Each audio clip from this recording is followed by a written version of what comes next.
It's 10 a.m. Central Time, so we're going to get started with this session 5 of the Midwest Climate Summit. And in our case, you are in the Climate Action Workshop. So my name is Kevin Ellett. I'm a research scientist at Indiana University, and I'm the host of today's workshop. And you can see there on the slide that we have a great panel lineup that really covers a broad spectrum of society in terms of looking at the theme for today, which is advancing energy efficiency and decarbonization. You know, the goal of the summit and our virtual summit here in 2020 is really more of a think tank at this point to put together all the ideas across all of society for us to be able to develop a coordinated plan here in the Midwest and pull together folks to make commitments to achieving that plan, primarily with our in-phase summit that we plan to do in 2021. So I want to thank you all for attending today, and I know many of you have attended throughout the program over the last couple months. And I also want to thank, obviously, our speakers, the panel today, and the moderators.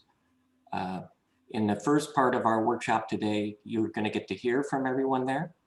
We'll give brief presentations, about 5 to 8 minutes, on some of the really awesome work that is already happening in the Midwest on energy efficiency and decarbonization. And then the second half of the workshop, we're going to get into Q&A and discussion, really try to engage with all the participants to bring the most exciting ideas forward. And I want to note that this is being recorded. And really that's important for us because as we review the entire workshop, we'll be able to go back through all these things and prioritize our agenda for the summit in 2021. Before we get started, I just need to quickly review the Zoom features. So please advance. Many of us have been zoomed out of our minds the last 6, 7, 8 months. So not sure how necessary this is, but I just want to point out, in this case, everyone is muted. You can see on the bottom left there, and not on video either. So engaging with the panel in the Q&A today, we really want you to use the chat feature in the bottom button there, and folks behind the scenes will be collating all these questions together for our moderator, Dane McFarland, to address what we hope to be a very engaging workshop today. So with that, I'm going to turn it over to Dane McFarland from Great Plains Institute. Thanks, Kevin. So yes, like Kevin mentioned, I'm the moderator today. So my name is Dane McFarland. I'm the Director of Research at the Great Plains Institute. And today we have some panelists to go over a few slides each for you, like Kevin mentioned, and then we'll have a discussion at the end. So today we're joined by Bob Blake, founder and CEO of Solar Bear and Executive Director of Native Sun Community Power Development. We also have Franny LeVar, Director of Environmental Sustainability at United Airlines. And we have Kevin Self, Senior VP for Strategy, Business Development, and Government Affairs at Schneider Electric. And Kevin Ellett, who you just heard from, scientist at Indiana University, will also be sharing some information. So I'm going to give a brief overview of the Great Plains Institute, and I'll start my slides. So hopefully you can see my PowerPoint here. So like I said, I'm the Director of Research at the Great Plains Institute. So what is the Great Plains Institute? Well, we're centered in Minneapolis, Minnesota, but we work throughout the Midwest and indeed throughout the country. Our mission is to transform the energy system to benefit the economy and the environment. And we do that by increasing energy efficiency and productivity, decarbonizing electricity production, electrifying the economy and adopting zero and low carbon fuels, and also promoting the deployment of carbon capture for beneficial use and permanent storage. So from the Great Plains Institute's point of view, we see the 5 or 6 primary sectors of global and national emissions, primarily coming from transportation, electricity, the industrial sector, and smaller shares from agriculture, commercial, and residential sectors. On the right, I'm showing the US Department of Energy's annual energy outlook from this last year in 2020. And you can see that in the top 3 emitting sectors, transportation, electricity, and industry, they are set to decline a little bit in the next few years, but in the long run, actually, these emissions are set to increase. Looking globally at what the world needs to do to achieve mid-century decarbonization targets, the International Energy Agency has, sorry, excuse me. Excuse me. That in their international modeling, the International Energy Agency has listed I'm sorry, everybody. I'm going to hand it over to Kevin Ellert real quick.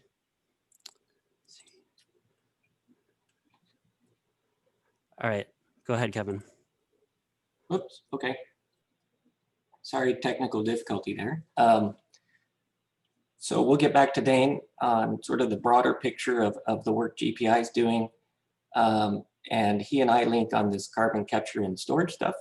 So what I'm going to talk about today is 2 different areas that we've been working on. And when I say we, I mean broad consortiums of universities, national labs, private sector, a variety of consortia that we work in to tackle 2 different types of things. One is this carbon capture and storage. And the second one that I'll talk about today is district scale geothermal systems. So in geothermal, we're talking about the energy efficiency component. And on carbon capture and storage, we're talking about this decarbonization of industry in the power sector. So I'm going to share my screen now and present a few slides that hopefully will be informative for the audience. Okay, so to begin with, on the carbon capture and storage side, I think many in our audience have been involved with various environmental groups over the years. There's been a lot of discussion about this technology over the years, and we have several environmental groups who really support the development of this technology, both in the US and globally. And then some others like Greenpeace who say, you know, CCS or carbon capture and storage is too costly, too expensive, won't work, X, Y, and Z. A lot of sort of bad publicity over the years to look at this technology. And that's primarily because it's a way of addressing emissions in the current system, particularly the power sector. So when we go back several years and think about the power sector in the US being dominated by coal-fired power, that has naturally transitioned for a variety of reasons, largely to gas-fired power. And coal plants are typically being shut down around the US. But there was opposition in various environmental groups to the technology because they say this is a way of keeping fossil fuels alive and running into the future. And you know, that's in part true, but it's also a way of mitigating the impact of fossil fuels as we transition to where we all know we need to go, which is fully renewable energy infrastructure.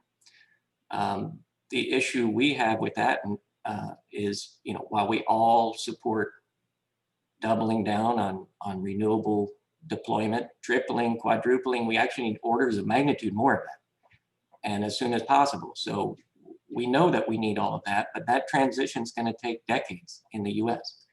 And globally, there are other countries. We do a lot of work in China, for example, where you know, China's putting more wind and solar power out than any other nation, yet they have a massive fleet of coal-fired power that's not going away anytime soon. And so to address those emissions as we make this transition both in the US and globally, we believe this technology is very important. And what I'm showing here is also emphasizing that it's not just about the power sector. So what you see on this first slide here is an accounting of where CCS projects are actually off the ground and running today and have been for several years. So the red circles you see are all projects that have already commenced. And you can see there the different sectors where we apply this technology. So power generation is at the bottom of my list down there. But you can see in natural gas processing, next one up from the bottom, this is where most of the projects have occurred today. And that's because when you produce natural gas, oftentimes there's a component of CO2, carbon dioxide, that has to be removed anyway to put that gas in a pipeline and deliver it to the market. And so in the case of natural gas processing, those companies are already paying for the technology to strip that CO2 out that's being produced. The sad part is business as usual is then they vent that CO2 to the atmosphere. So this is obviously, the low-hanging fruit in carbon capture and storage, because these companies are already paying to remove the CO2. We just need to figure out a better way to handle and manage that CO2 rather than venting it to the atmosphere. But CCS is also attractive because even if we get to full renewable energy, a modern economy, and most of us appreciate, involves a lot of other industrial processes and products that we all rely on. So you can see here, fertilizer production, hydrogen production, iron and steel industry, chemical production, that includes our ethanol, biofuel infrastructure. All of those places emit huge amounts of CO2.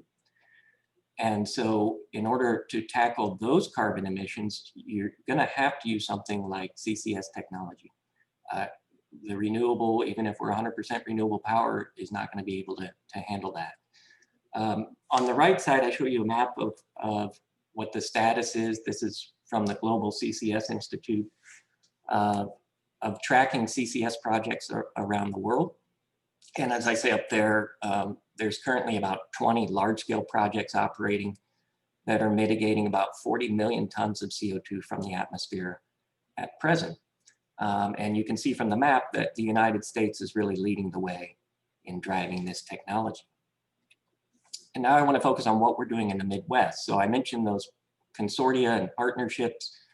The US Department of Energy has incentivized moving forward with this technology, not only from the R&D side, but particularly deployment.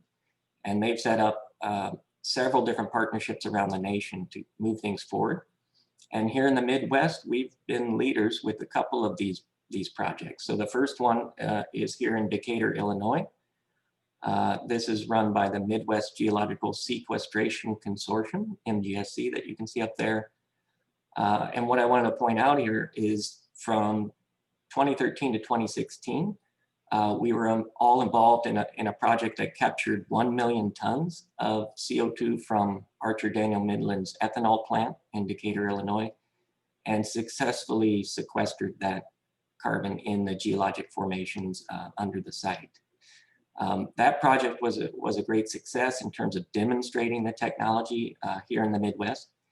And that led to what's now called the Illinois Industrial CCS Project, which tripled the capacity of that system. So from 2016, 2017 onward, Archer Daniels Midland has continued doing CCS there at the rate of 1 million tons per year. And they're doing it on their ethanol production facility, as I mentioned. They do a lot of other things at their Decatur plant. But on the ethanol side, and more generally, when you look at the US, when you put carbon capture and storage on biofuels, you now have an opportunity for carbon negative fuel production. And that's because the CO2 that's being released is not coming from a fossil source. It's actually being stripped out of the atmosphere by, in this case, corn. And then when you ferment that into ethanol and the 200 some other products they make out of corn, you release that CO2 back out into the atmosphere. And so now we can instead capture it and store it and sequester it from the atmosphere. The second big project that's occurred in the Midwest is up in Michigan. You can see on the map there, up in northern Michigan, just east of Traverse City. This was another big Department of Energy funded project that we and others worked on to demonstrate again this technology, but in this case, they're capturing the CO2 off a gas processing plant. So they produce from shale gas up there in northern Michigan. And again, this is a case where they're already spending the money to strip the CO2 out of that gas stream. And now we're able to actually capture it. And in this case, it gets injected into oil reservoirs, which are nearby with the pipelines and the maps you can see there. And the diagram shows kind of how this works. And when you inject CO2 into these oil reservoirs, the fluids interact, and it actually improves the recovery of oil from the reservoirs. So it's a way of being more efficient in terms of producing from existing reservoirs that the development's already occurred. So there's some benefits there as opposed to going out and doing new oil production elsewhere in the world. But most importantly, when you use CO2 to do that, a certain amount of CO2 gets stored as part of the process in the geologic reservoirs. And so this is actually throughout the United States, dating back to the 1970s. We have a lot of projects, particularly the Permian Basin in West Texas, that have been doing this for quite a long time and storing a heck of a lot of CO2 in the process. This also gets some pushback from environmental groups and such because, well, hey, if you're using the CO2 and you're storing it, that's great, but you're producing more oil. And so the question becomes, you know, is there really a net benefit in terms of the climate when we look at the life cycle analysis of the total system? And my colleagues at the MRC or CSP just published a paper here where they looked at the entire 22 years of the operations I mentioned up in Michigan and did the life cycle analysis and showed that ultimately there was net negative emissions when you account for the full chain life cycle of the refining and combustion and other products made from the oil. So this is really important information, and I'm hoping that's useful for folks because there's been a lot of controversy over the years about this technology. And what most people don't realize is how much it has advanced, particularly in just the last few years.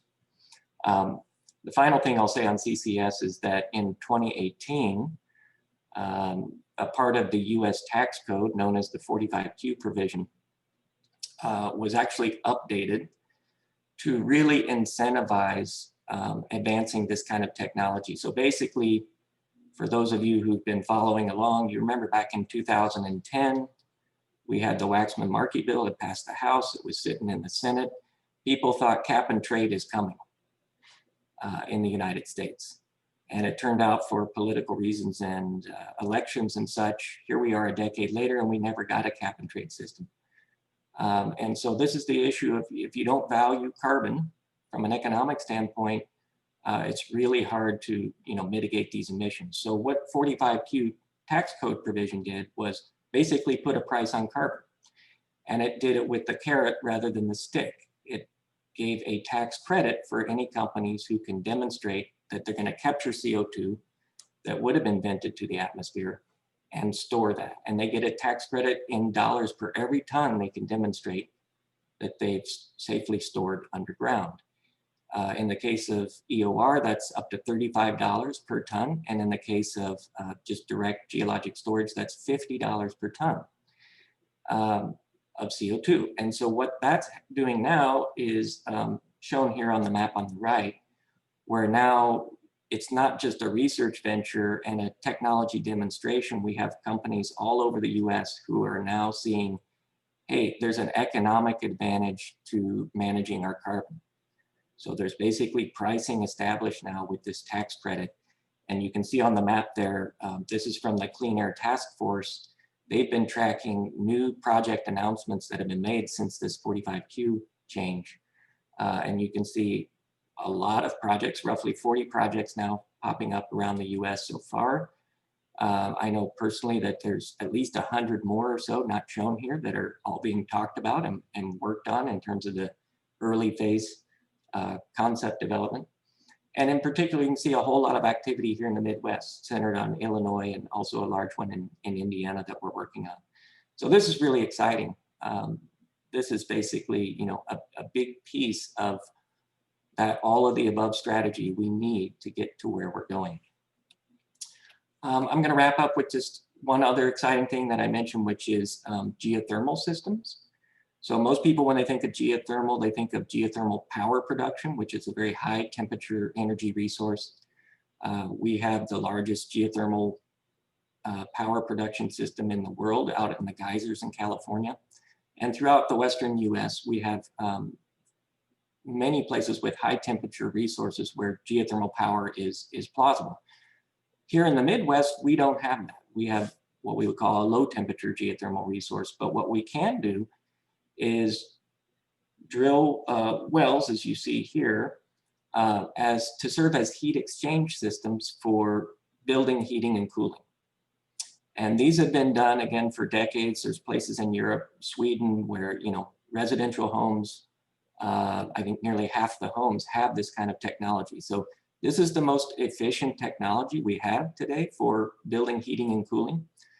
And what's exciting in terms of the Midwest is instead of small residential scale ones, or we have one at Indiana University that's small, many universities have been doing various pieces. Where we're at with this technology right now is getting to whole campuses being able to be put onto geothermal systems, which significantly improves their energy efficiency. It pays for itself over time. You're saving money, and obviously you're reducing your carbon emissions to the atmosphere. I show you here the system put in at Ball State University here in Indiana. This is our former Senator Richard Lugar, who helped move some of that forward. And as the magazine says, this was the largest geothermal energy system in the nation. And you can see what that looks like there. And that was true until Epic Systems campus up in Wisconsin topped the Ball State system nearly twice as large. And for those of you who don't know much about Epic Systems, that's worth a Google lookup. They're doing all kinds of amazing things. They're really one of the national leaders, not just in geothermal systems, but green roofs, solar, and all kinds of things to give all of us here in the Midwest a perfect example of how we can and should be moving forward in terms of climate action. So that's the end of what I wanted to talk about. And I meant to turn it over to Kevin Self now. I can check in with Dane and see if he's got the technical difficulties solved. Yeah, thanks, Kevin. I can actually continue from where I left off. Sorry about that, everybody. I had some Zoom controls disappeared on me, and I wasn't quite sure how to control my screen. So I'll just jump back into where I was in that presentation. So thank you, Kevin Ella, for talking about the opportunities for carbon capture storage and for geothermal heating. I was giving an overview of the Great Plains Institute's programs. So our approach is to start from the center out. So within the center of the United States,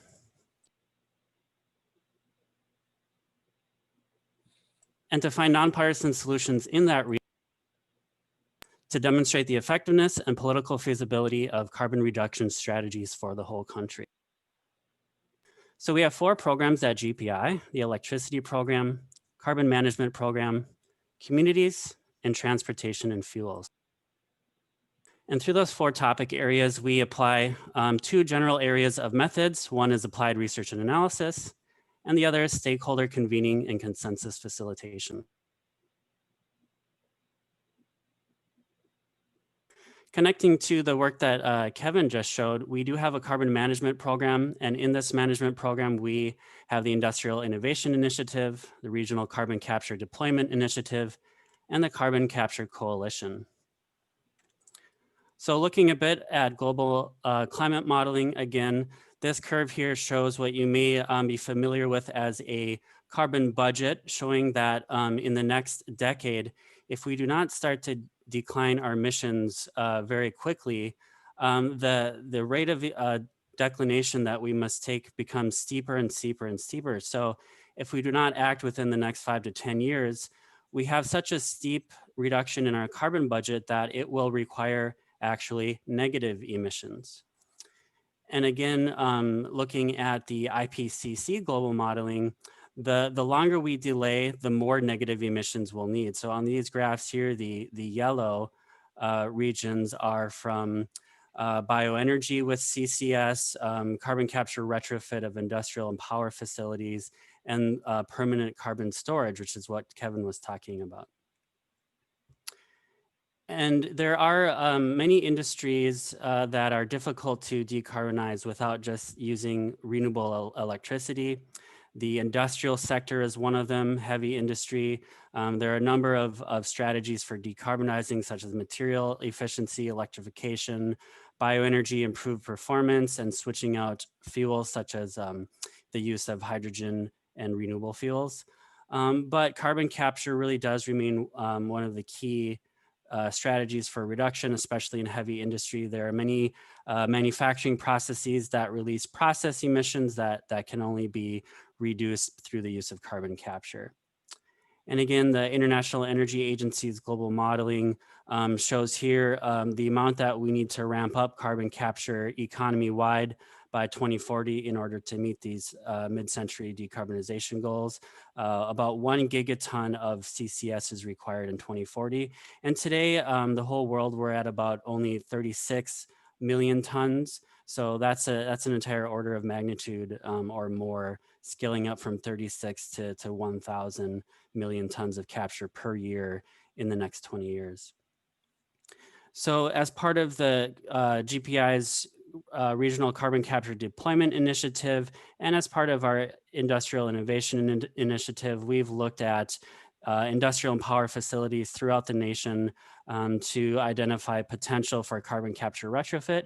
And then we've also worked with folks at Los Alamos National Laboratory and Kevin himself at Indiana University to identify where to put this CO2 that you capture. So as you can see, these dots on the map, industrial facilities, there is a huge cluster throughout the Midwest in the industrial belt, but many of those facilities are not located on top of areas that are suitable for geologic storage, those being in the green and yellow here.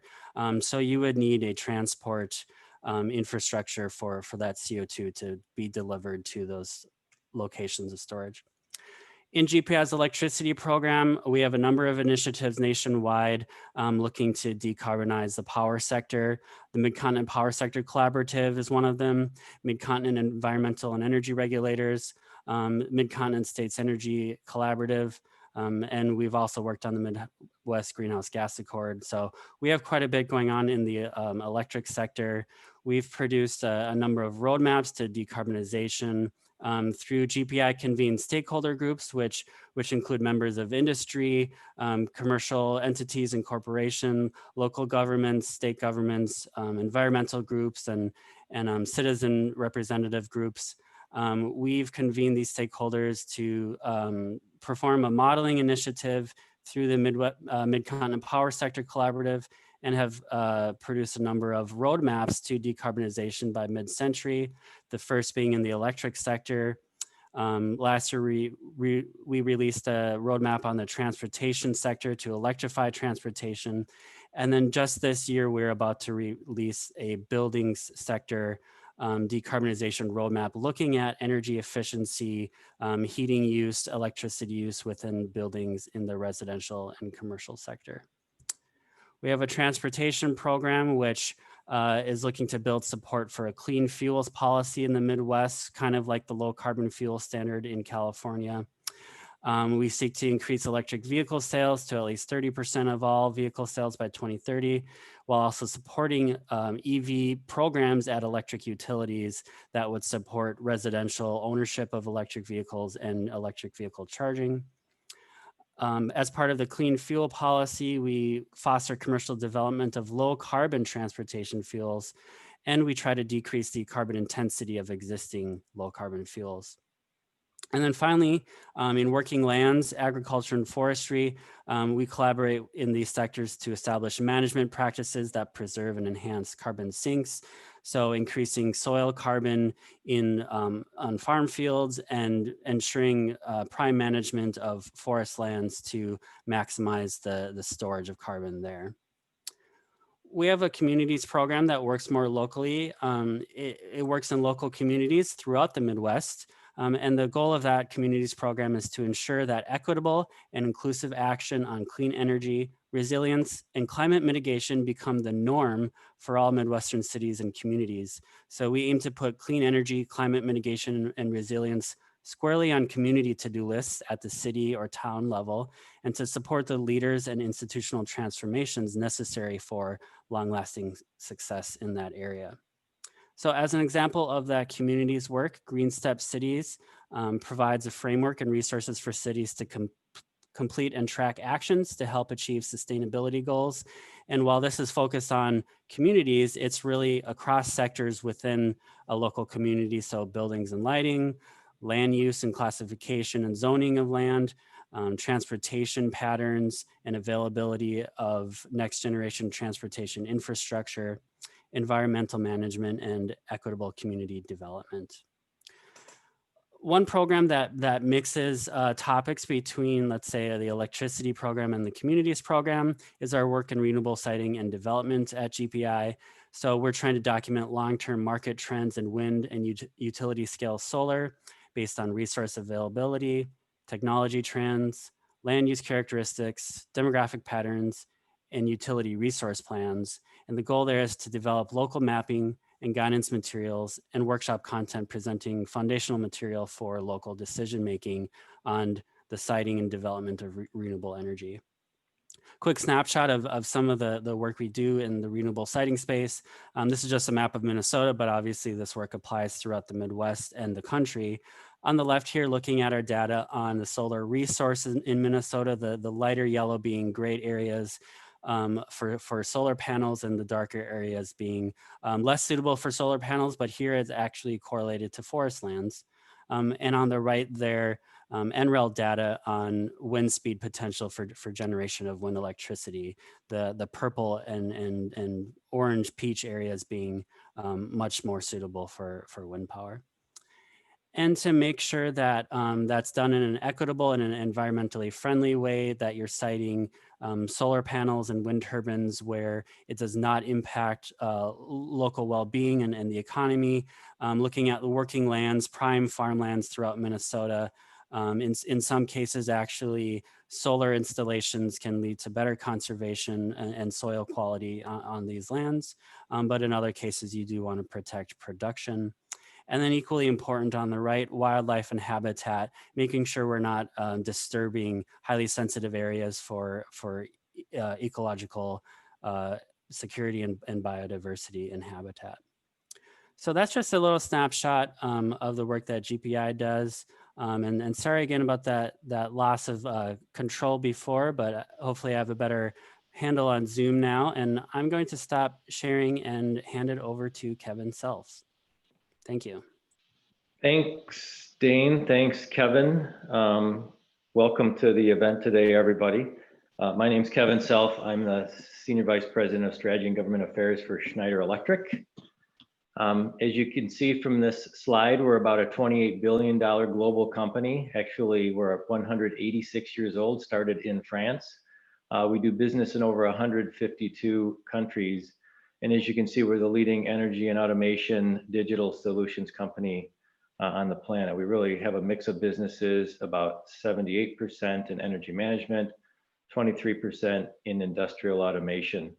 In 152 countries, as you can see, and we're really spread across the planet. We also believe that it's an inalienable right for all global citizens to have access to clean, resilient, sustainable energy. And the way it's being delivered today is not so. And so we're very active on that. Also, we don't see it as much in the US, but there's over 1 billion people on the planet that don't even have access to electricity. And we're actively working that problem. One comment in regards to energy efficiency, I'm actually on the board of the Alliance to Save Energy, a 44-year-old organization, started in the late 70s during the energy crisis by then Senators Hubert Humphrey of Minnesota and Chuck Percy of Illinois to focus on federal policy on energy efficiency. And 42 years later, we are still very active pushing the energy efficiency story in Washington, DC in a bipartisan way. As you can see from this page, we're very focused on really 3 themes. One is efficiency, as we've talked about here. The second is sustainability, and the third is resiliency. All three are incredibly important to solve the energy issue that surrounds us all.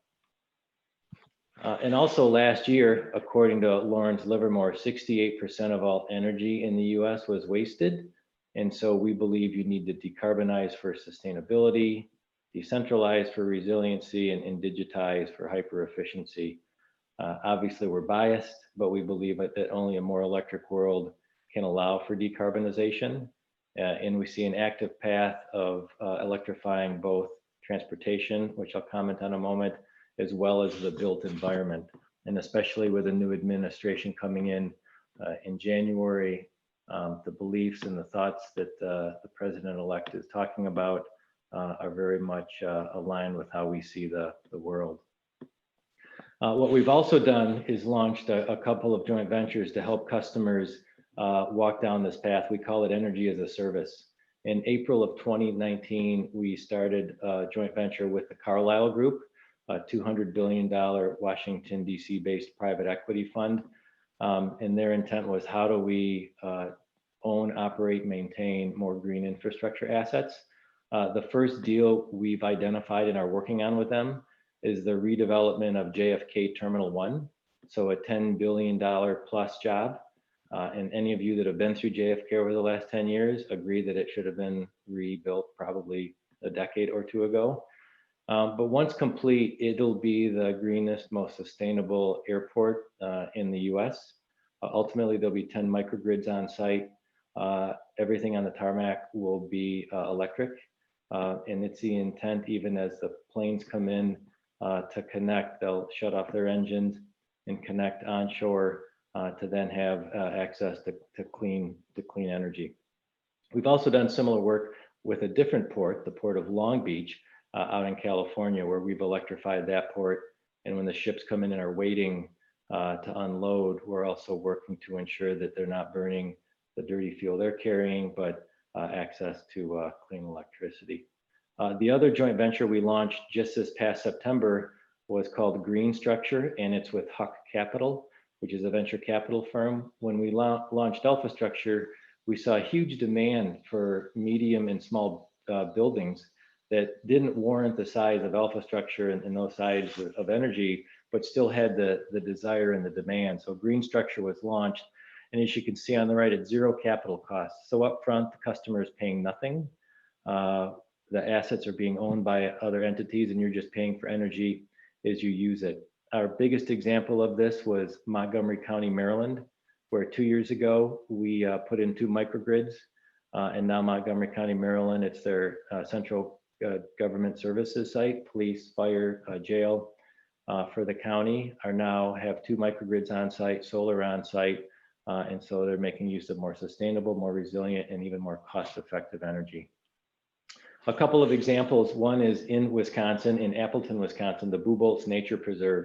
A couple of years ago, working with our partner Faith Technologies, we've put in place what we believe is one of the largest, most advanced microgrids in the US, where there's a number of energy sources on site. And actually, true story, 2 summers ago, huge storm came through Wisconsin. A couple was going to be getting married. The church was out of power. They came over to Bubolz where they were going to have their reception, and they ended up having their marriage and the reception on site because of the microgrid. So a great success there. Another example on the electrification of transportation, in September of this year, we announced a partnership with PACCAR. PACCAR is a 100-plus-year-old company that most people don't know, but people know what they make, and that's Kenworth and Peterbilt trucks. And so as they realize from their customers that their customers are becoming more green, more resilient, and the world is becoming more electric, 18-wheelers are also in the process of moving down the same path. And so we've launched this partnership to work with PACCAR to electrify their fleets over the coming years. And then lastly, we announced a partnership with Walmart a couple of months ago as well, where we're now going to be assisting their supply base with renewable energy. Walmart's actually taken a number of steps themselves, but realize they have huge reach with their supply chain. And so the intent is to remove 1 billion tons of carbon over the coming years, and our business is assisting them with that.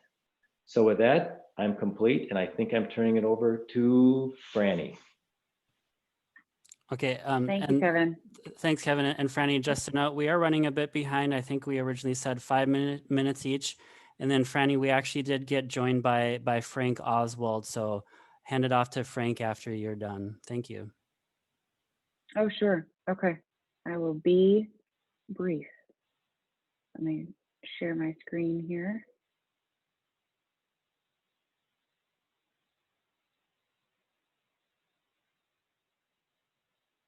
Everybody see that? Okay. Thank you for having me. It's a pleasure to be for this discussion. My name is Franny LeVar. I'm the Director of Environmental Sustainability Programs at United. I lead a team focusing on a wide range of topics from compliance to due diligence and remediation to obviously some of our sustainability efforts. This portfolio also supports United's pledge of achieving a 50% reduction of carbon emissions by 2050, which we'll talk a little bit about here in a minute. I will talk briefly about some of the things that United is focusing on now, as well as a little bit about what the industry is doing, and then a brief look ahead. And so here, United's sustainability program is built on a foundation of 4 pillars of environmental commitment, namely fuel efficiency and emissions reductions, sustainable fuel sources, sustainability, products and materials management, skies partners. And I think for the purposes of this discussion, I'll focus primarily on the first 2 categories, namely the fuel efficiency and sustainable aviation fuel. As we saw early on in the discussion with Dane's presentation, transportation is roughly a third of the emissions in the US economy, and certainly aviation is a big chunk of that portion. So 2 topics that are key and top of mind for us. At United, we are working on reducing our environmental impact across the entire customer journey. And that starts with sharing information with our customers and being transparent.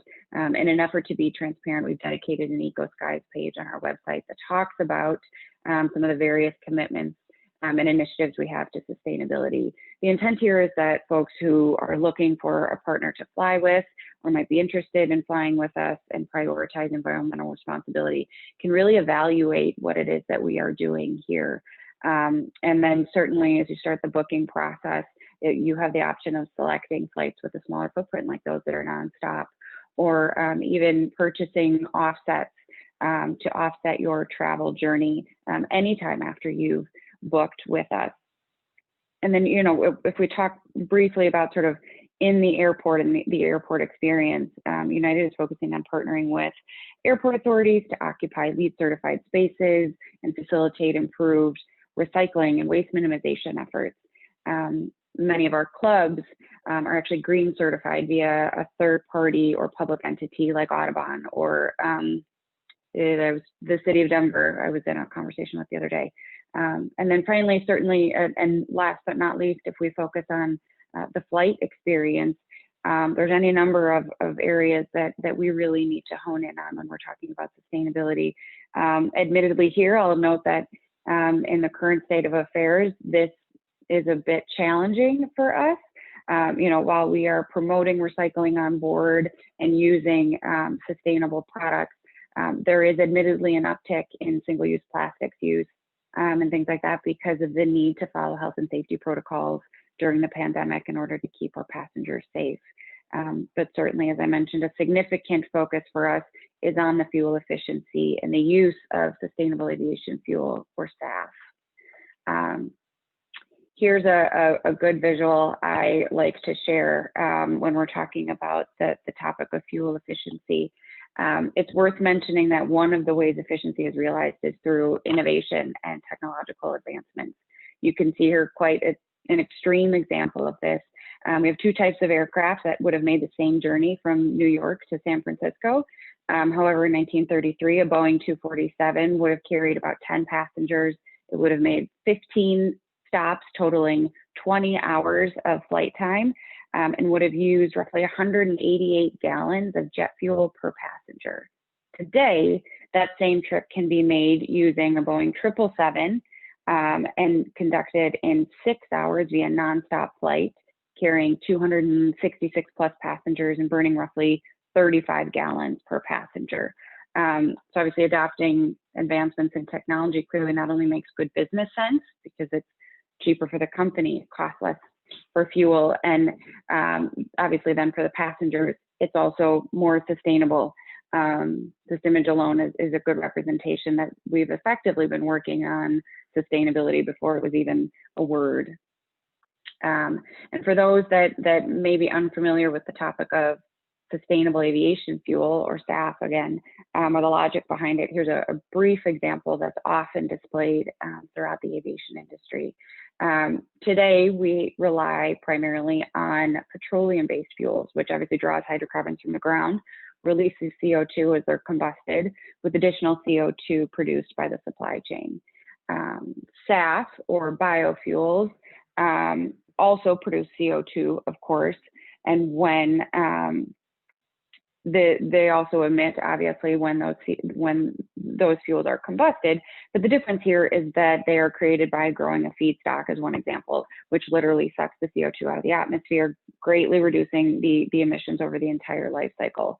Now, I will admit here that this isn't entirely representative of United suppliers of SAF. We have contracts with producers that use waste as their feedstock rather than a vegetation-based feedstock. As an example, we have a contract with World Energy, who's a supplier outside of LA, who uses agricultural waste or beef tallow as their feedstock, which is advantageous because it has the additional benefit of diverting waste from landfill and realizing those associated benefits. We've also invested in another company, Fulcrum, that leverages the technology to use municipal solid waste as the feedstock for jet fuel production. And so kind of exciting if you think that what might be sitting in your kitchen garbage could actually be turned into an alternative fuel source. United has been using SAF in our regular operations since March of 2016, which equates to about 290 million flight miles, serving 25 million people, and about 4.4 million gallons of fuel. I'm going to sort of pivot here and talk a little bit about the aviation industry and the commitments that have been made collectively. In 2008, the international aviation industry was the first transportation sector to establish CO2 emissions goals, namely a 1.5 improvement in fuel efficiency year over year. Since then, actually, the industry as a whole has averaged roughly 2+% in efficiency improvement year over year. There's also the stated goal of no increase in net CO2 emissions after 2020.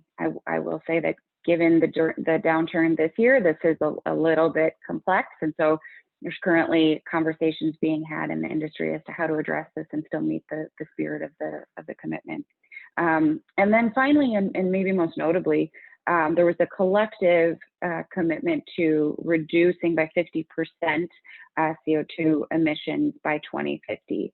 And that will require continuing our existing work on fuel efficiency, more advanced aircraft and navigation systems, and certainly scaling production of sustainable aviation fuels for use.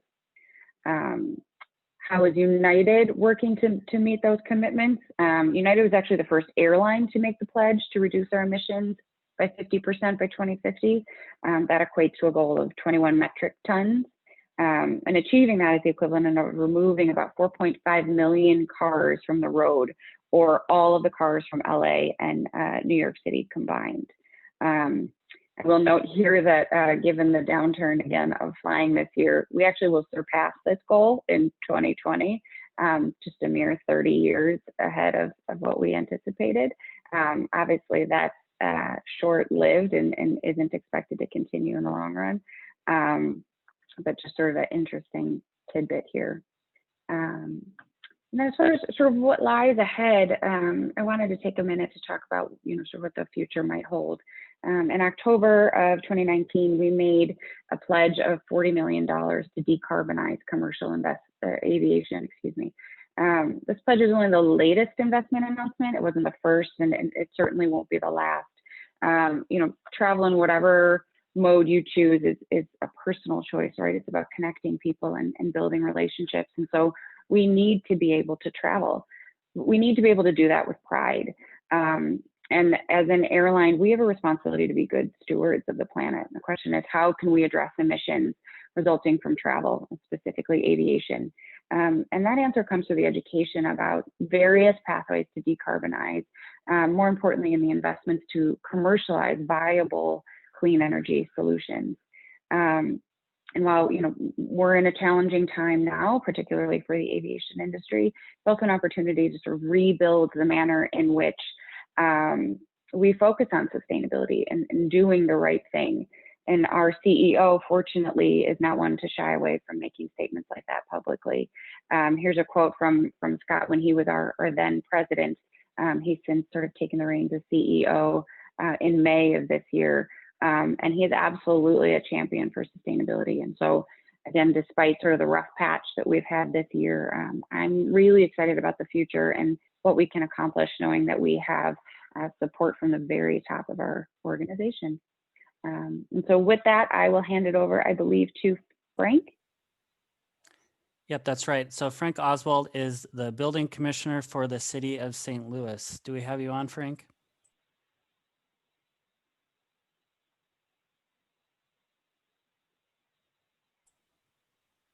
I'm going to ask you to unmute, Frank.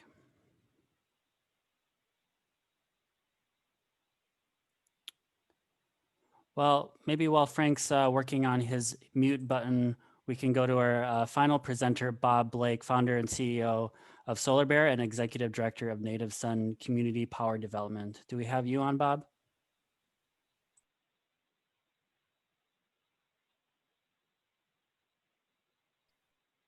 Hello, everyone. Thanks for having me. Once again, like Dane said there, my name is Robert Blake, owner of Solar Bear. This is my crew putting on a 80 kilowatt solar system on top of the Red Lake Indian Reservation Government Center. This project here is a part of a 5 megawatt project that the community is building. It's a microgrid, and then a 13 megawatt solar farm. And what's really exciting about this is, as we talk about all this decarbonization and policy and companies doing their part to help the planet, I think we need to think about those communities that have traditionally been left behind as far as jobs and investments. And those communities can also help move us faster in that direction. And one of the things that the tribal governments are doing is allowing themselves to go ahead and create their own energy utilities and then their own tribal utilities commissions that will work in conjunction with the public utilities commissions. And so they can have some say-so in energy infrastructure like pipelines and other things that are going to be happening. And so that's what's really exciting about this. So it's the left hand watching the right hand and the right hand watching the left hand. And so I really believe that these communities can really help us out here in keeping us honest, so to speak. So our governments aren't fully, controlled by the corporations. But yeah, next slide. So yeah, this is just Minnesota's solar installations that have happened. Obviously, the ITC has really sparked this, so that's policy. And I think what's really interesting about this is just the excitement around the communities of color and individuals that really see this as an opportunity to really pull themselves out of poverty, and especially on tribal reservations where they really do see this as a game changer for their community and to make it healthier. So I mean, that's what's really exciting about this, and it's only going up with these solar installations and the energy efficiency projects that are happening. I'll say you can do your solar during the summertime and do your energy efficiency projects during the wintertime. So that's what's really exciting about this. Go ahead, next slide. This is just a graph showing how far the industry has come, and the amount of people that are being employed by this sector. And so so as these companies like United, like Schneider, make their hiring decisions, I hope that they keep in mind that they set a mark, and they do require some type of ceiling of getting people of color into these jobs, women also. Next slide. Yep. This is some of the residential jobs that have happened per megawatt installations that have happened around the state of Minnesota. Obviously, it's just only going up, and we see a lot of technical and job training programs popping up all over the place. And incidentally, they're happening, and a lot of these job training opportunities are happening in tribal reservations now too. So that's just really exciting about it. We have 11 here in the state of Minnesota. Next slide. Here's the racial demographics breakdown of the workforce that have happened in the solar industry. I can just tell you, just from my own experience on being on the Minnesota Workforce Development Board too, that we've seen these numbers only increase around renewable energy and energy efficiency. So excited to see some more investments go into this, because I really do believe that this is what's going to happen. This is what's going to help with the civil strife. This is what's also going to help with a lot of the problems that we are facing coming out of this pandemic too. We've seen a lot of people of color and communities of color get hit hard, during this pandemic, because of their involvement in the hospitality industry. We're going to have to pivot. We're going to have to transition. And I've got a solar crew right now that is working today, a 10-member solar crew, Native American solar crew, and they're outside. So we know COVID isn't outside, really. I mean, I think that this is going to have to be one of the drivers of pulling us out of this mess that I see in the future, along with healthcare, obviously. Next slide. And so, just solar engagement strategies to go ahead and to help with this is build awareness, move the market, move the policymakers to promote equity, and especially people like you guys in United Airlines, Schneider Electric.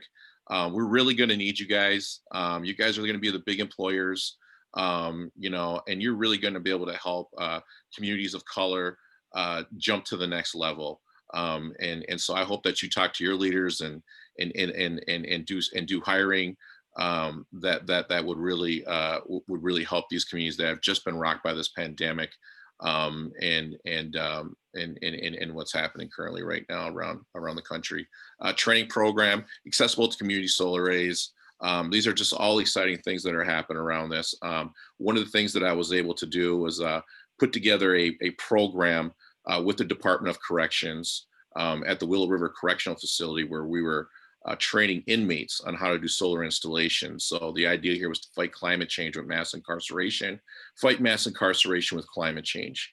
I was very excited to say that I've had some great guys get graduated out of that program, got them hired. A couple of guys are actually working on a project in Wisconsin right now.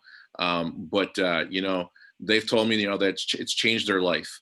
And so, it's those kind of innovative ideas that I think that we have to think about and do, because, I'll say the world has given us this big problem, but we have all these little problems that we can fix and doing programs like the Returning Citizens Initiative, where we hire individuals that were formerly incarcerated into the renewable industry, is a way that we do it. We just recently saw Governor Gavin Newsom out in California, make those guys full-fledged firefighters that were fighting the fires out there, that were inmates. Those are the kinds of things that we have to do. So really excited about the future and where this is all going. And thank you everyone for having me. I'll turn it back to you, Dane. Thanks, Bob. That was really great to see. It looks like Frank from the city of St. Louis has gone off mute. So Frank, do we have you? Yes, I think so. Great. Can everybody hear me now? Yeah, thank you. Okay, I apologize, everybody. I've had all kind of issues the last 2 days on the technology side. So I just wanted to take a few minutes to tell everybody about basically what a Midwestern city, St. Louis here, is doing in the way of government. I'm the building commissioner for the city of St. Louis, and basically about 5 years ago, I got invited to something called the City Energy Project. And, I quickly realized that the future of a lot of these things, as far as the environmental concerns, would be really tied to various operating departments within cities if we could, really pull this off. So, what we have been doing over the last few years is really trying to tie a bunch of our policies, a bunch of our legislation into operating departments. And the reason we do this is that we want this to be a continuing thing that goes on from administration to administration, not to be something that's political that happens just with one mayor or one, individual, but to be part of our general policy, general, operational day-to-day activities. The first thing we did was we passed some legislation, our benchmarking legislation. And, I've had the advantage of being, I've got a board of aldermen in the city of St. Louis that has had some radical changes over the last few years with a lot of younger people who are more energy conscious, more conscious about the environment, those type of things. So we were able to pass that legislation, and we're now working on our third year of requiring all of these large buildings over 50,000 square feet to annually report to us all of their energy usage. We're able to use all of that in our next piece of legislation, which is called the BEPS legislation.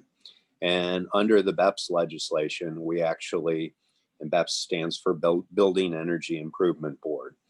And under that legislation, we are actually establishing a board which will set various targets.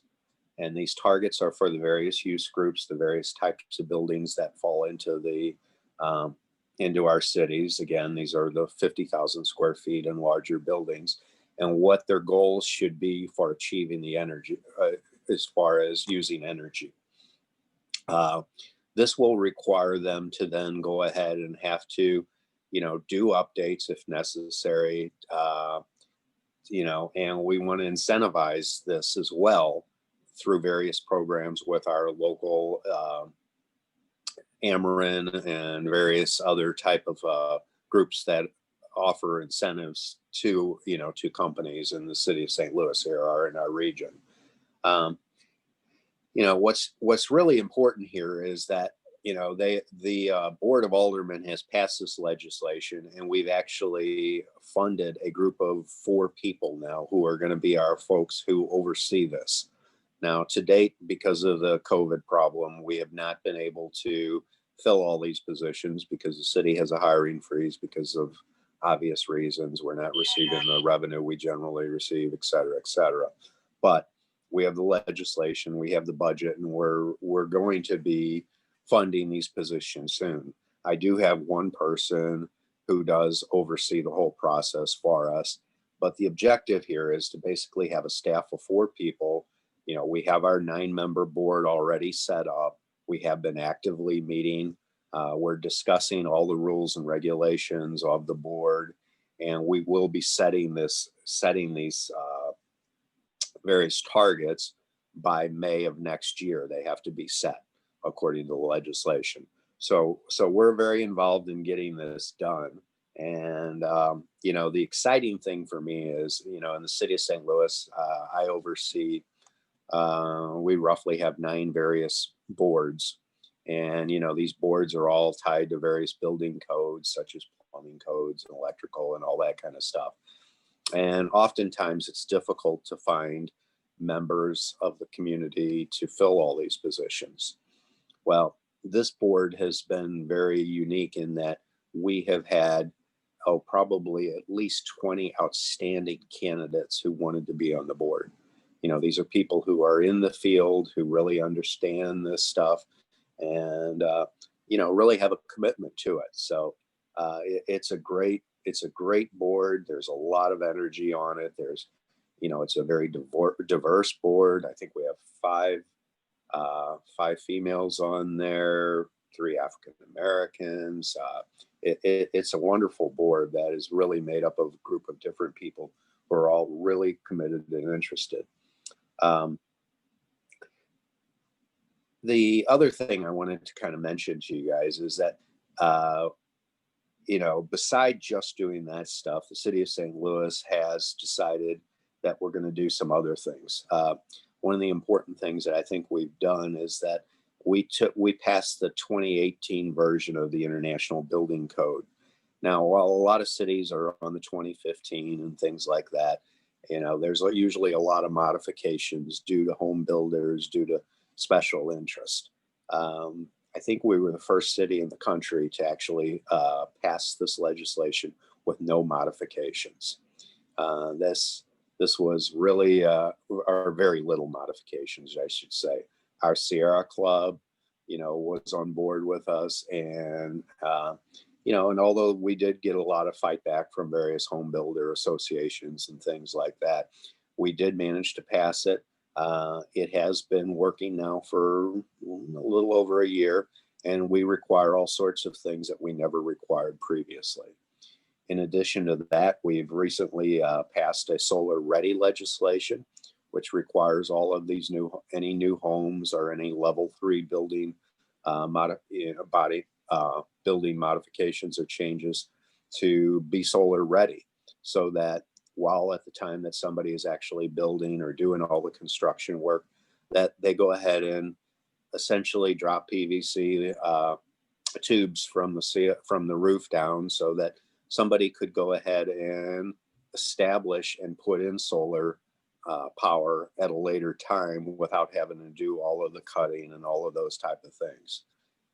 So I'm really happy about that. And the other thing most recently we're in the process of doing is EV ready legislation. And it's basically the same type of thing, except for electrical vehicles, requiring that, the panel have a place for an electrical vehicle, requiring that the ability is there to go ahead and just for the home purchaser to put a charger on the system and essentially be ready for electrical vehicles. So those are some of the kind of things that we've been doing here in a Midwest city that is, I think, pretty important to the overall process. And again, I think the really important thing is that we're embedding this in operations. It's not just something that's going to hang out for a few years and then the next person comes along and doesn't like it, and it kind of gets shuffled in the closet. It's part of our building code. It's part of the mindset, the mentality of the building inspectors out there and stuff. So it's a good thing. So anyway, thanks. Great. Thank you, Frank. I'm not sure if we're a little bit over on time here, but I would like to ask a few questions of some of our presenters. So if you're interested in hearing some of those answers, just hang on a few more minutes. Hey, Dane, yeah, we actually have until 11:15. So okay. So we have about 7 more minutes. Yep. One question for Franny. The effects of the pandemic have significantly impacted the travel industry. What silver linings of this current state of affairs can you identify specifically relative to sustainability? Yeah, it's the effects have been significant, to say the least. I think, Q3 alone revenue is down something like 78% year over year. And, as many of you have probably seen in the news, we've just had to furlough more than 13,000 employees across our company. So certainly feeling very much the pain of this pandemic. All of that is to say that we're flying only a segment of our typical flights, and we're a smaller airline because of the reduced operations and in a very different financial state than we were even earlier this year. But, I think the fortunate thing is that leadership in our company planned appropriately and reacted appropriately very, very early on. And so we're actually in a position now where we can start to think about how we're going to emerge from something like this. We have a financial plan to get us through, which means we can now think about not only getting to the other side of this, but how we're going to get to the other side of that, the crisis that is. And I think when we think about what values we want to step forward at United, that includes at the very top of the list sustainability. It also includes diversity and inclusion, actually, which could be a whole other conversation. But those are two very important pillars that our CEO will talk a lot about. And so, you know, it means that we now have the opportunity to plan for sustainable design elements in our spaces when we start up development and construction aspects. Again, we can really think through and be strategic about the strategy we have around electrifying our EGSE. We can think about the investments that we intend to make with our aircraft. There's any number of ways, but we can make those steps forward outside of this crisis, viewing that through the lens of sustainability, because not only is it going to be less impactful for the environment, but as we've all seen, it's good business sense. Great, thanks, Franny. We have a comment and question for Bob Blake. The comment is amazing work, and they ask, what will it take to move much more of this kind of innovative work with communities and people to move this kind of work forward, which reaps enormous climate and social benefits at the same time? Yeah, great question. Investments. Amazingly, since I've gotten this attention through some of these national articles in Rolling Stone and some of these other ones, you know, the money rushing out of oil right now and into renewable energy, and these big investment firms out east have been calling me, and how do we invest in tribal energy projects? It's crazy. Google has reached out to me. So I mean, it's really exciting, the excitement around wanting to push these communities forward, because especially with tribes, they can really engage with our state and federal government on a level that can also push policy that's really going to benefit everyone. So that's what's really exciting about this. But it's investments. It's absolutely investments. And one thing that a tool that I've been using to help create these projects is Minvest, which is a tool in the state of Minnesota where Minnesotans can invest in projects. And so the solar projects I'm working on have been one of the very first solar projects that have been used. So I think tools like that in other states too can help the other states and their communities move a lot quicker. Great, thanks. Okay, Kevin Self, we've got one question for you, and I think we only have a few minutes left. The comment is, these projects are impressive. What kind of vision does Schneider have for advancing more work in the Midwest? And is the business case / current economics enough, or should we be advocating for new policy initiatives? Well, I think the good news is to build out the infrastructure that's needed and being discussed, as it is very local.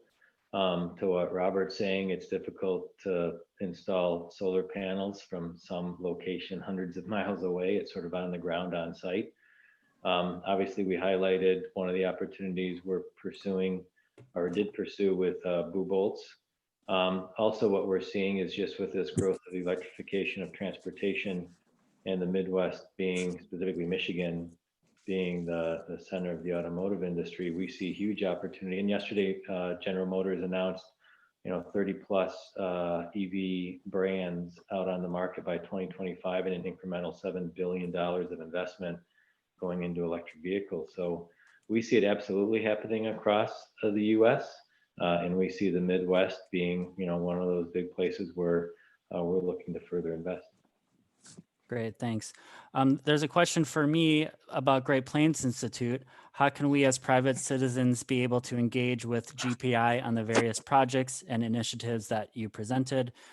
So our website, betterenergy.org, has a mailing list. We generally send out invites and calendar items on all of our webinars and public meetings, and those webinars are recorded on YouTube. So that's a good first step, is to start attending those webinars, answering questions during them. It definitely helps if you're part of some public citizen representative group. That way your voice has more power. But I think our website and signing up for our newsletter is a good first step.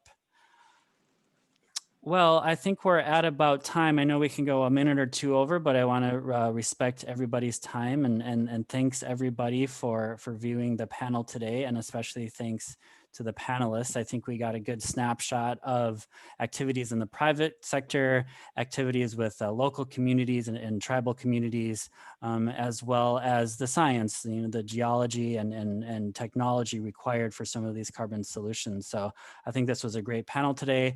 Sorry for a few moments of technical difficulties. I think we've all been living in the Zoom world for the last 9 months, and you think we'd be used to it, but I think most of us can't wait to get out of it. So unless Kevin Ellett has anything to say, I'd like to thank everybody and see you next time. Yeah, thank you, Dane. My job is just to conclude the session here and let everybody know that the keynote presentation will be starting in 4 minutes. And the link for that is in your chat window there, the GenieCast link. So please stick around for that. It should be an amazing presentation. I want to thank everybody, not just the panelists, but everybody for their engagement for the entire workshop.